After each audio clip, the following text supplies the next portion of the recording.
ಶ್ಯಾಮ್ ಭಟ್ರು ಸಿಕ್ಕಿದ್ರು. ಹೀಗೆ ದೂರ ತೀರ್ಥಯಾತ್ರೆ ಮಾಡೋರಿಗೆ ತುಂಬ ಕರ್ಮಗಳು ಮಾಡೋದಿದೆಯಂತೆ. ಬೇಕಿದ್ರೆ ನಾನೇ ಬಂದು ವಿವರಿಸ್ತೀನಿ ಅಂತ ಹೇಳಿದ್ರು. ನಡಿಬೇಕಾಗಿದ್ದೆಲ್ಲ ನಡಿಲೇಬೇಕು ಅಲ್ವೇ?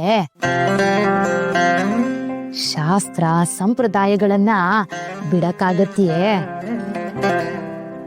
ಭಟ್ರು ಬರ್ಲಿ, ಇಲ್ಲಿನ ಕರ್ಮಗಳನ್ನೆಲ್ಲ ಮುಗಿಸ್ಕೊಂಡೇ ಹೋಗ್ತೀವಿ. ಆಗ್ಬೋದು. ಯಾವ ಋಣ ಏನಾಗ್ಬೋದು? ಕಳೆದುಕೊಳ್ಳೋಷ್ಟು ಕನಿಷ್ಠವೇ ನಮ್ಮನೆ ಋಣ. ನೀವಿಬ್ರು ನನ್ನ 2 ಕಣ್ಣುಗಳು ಅಂತಿದ್ರು ನಮ್ಮವರು. ಅವ್ರು ಬದುಕಿದ್ರೆ ಆ ಕಣ್ಣುಗಳನ್ನ ಕಿತ್ತಿ ಬಿಸಾಡೋಕೆ ಸಮ್ಮತಿಸ್ತಿದ್ರ ಹೇಳು?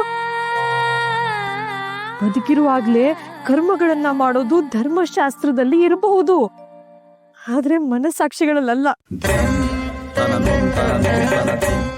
ನಾವು ಮುಪ್ಪಾದವ್ರಿಗೆ 100 ಕಾಲ ಬದುಕಿ ಅಂತ ಹಾರೈಸ್ತೀವಿ ಹೊರತು ವಯಸ್ಸಾಯ್ತಲ್ಲ ಹೊರಟೋಗಿ ಅಂತ ಬಯಸಲ್ಲ. ನೀವು ಯಾವ ಕರ್ಮಗಳನ್ನು ಮಾಡ್ಕೂಡ್ದು, ತೀರ್ಥಯಾತ್ರೆಗೂ ಹೋಗ್ಕೂಡ್ದು ಅಷ್ಟೇ.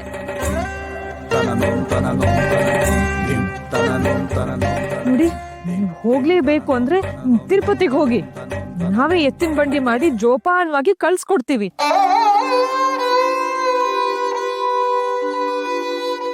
ನಿಮ್ ಯಾತ್ರೆನೂ ಆಗತ್ತೆ, ಭಗವಂತನ ದರ್ಶನನೂ ಆಗತ್ತೆ, ನಾವು ನೆಮ್ಮದಿಯಾಗಿರ್ತೀವಿ. ಈ ತಬ್ಬಲಿಗಳ ಮೇಲೆ ಎಷ್ಟೊಂದು ಅಂತಃಕರಣನೇ ನಿನಗೆ. ಯಾವ ಜನ್ಮದಲ್ಲಿ ನನಗೆ ತಾಯಿ ಆಗಿದ್ಯೆ ಗೋಪಿ? ಆಗ ಉಳಿಸ್ಕೊಂಡಿದ್ದ ಪ್ರೀತಿ ಎಲ್ಲ ಈಗ ಧಾರೆ ಎರಿತಿದ್ಯಲ್ಲೇ. ನೀನ್ ಮಾಡಿರೋ ಸೇವೆ ಏನ್ ಕಡಿಮೆನಾ ನನಗೆ? ಅತ್ತೆ ಮಾವ ಇಲ್ದಿರೋ ಮನೆಗೆ ನಾನು ಕಾಲಿಟ್ಟಾಗ ಇನ್ನೂ ನನ್ನ ಪುಟ್ಟ ಹುಡುಗಿ. ನನ್ನನ್ನ ಹೆಜ್ಜೆ ಹೆಜ್ಜೆಗೂ ತಿದ್ದಿ ಬುದ್ಧಿ ಹೇಳಿ ಮಗ್ಲಲ್ಲಿ ಹಾಕೊಂಡು ಸಾಕದವಳು ನೀನು. ನನ್ನ ಗಂಡ ತಂದೆ ತಾಯಿನ ಕಳ್ಕೊಂಡು ದಿಕ್ಕೆಟ್ಟು ಕೂತಾಗ ಧೈರ್ಯ ತುಂಬಿ ಭುಜಕ್ಕೆ ಭುಜ ಕೊಟ್ಟು ನಿಂತವ್ರು ಮಾಧವಣ್ಣ ನೀವು.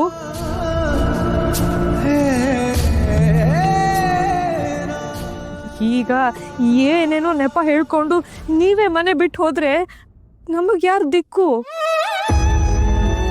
ನಾನು ನನ್ನ ಮಕ್ಕಳು ತಬ್ಲಿ ಆಗ್ಬಿಡ್ತೀವಿ ಅಷ್ಟೇ.